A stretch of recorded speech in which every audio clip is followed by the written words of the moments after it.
めっちゃこぼれてますけど。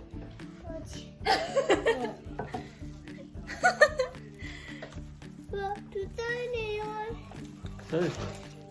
今のわざとこぼしたから。そ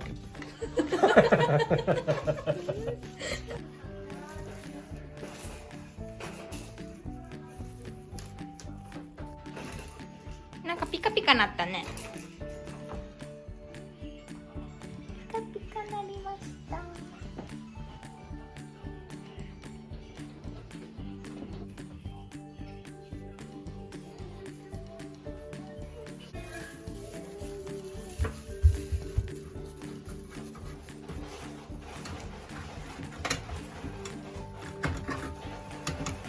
その電気使ったことないよ。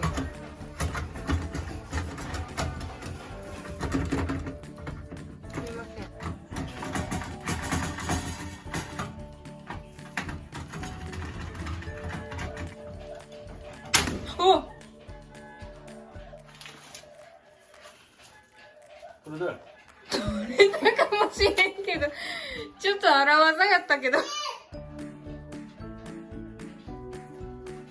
取れたっていうか取ったっていうか。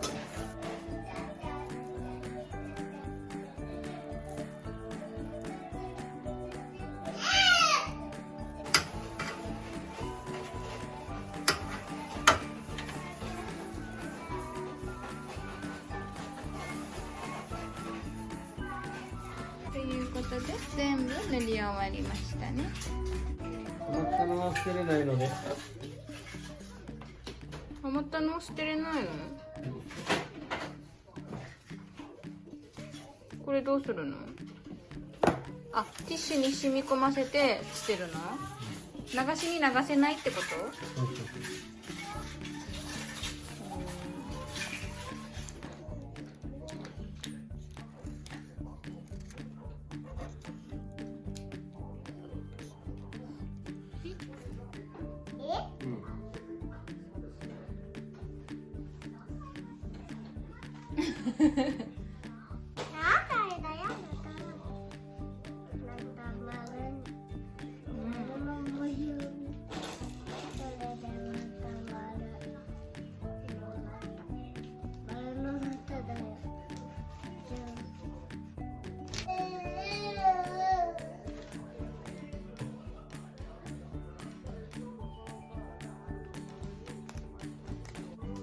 ついちゃった。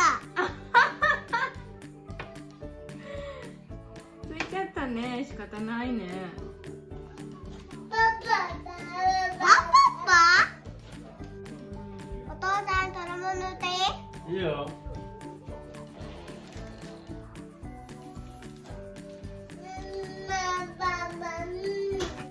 マジ？いや、違うと思う。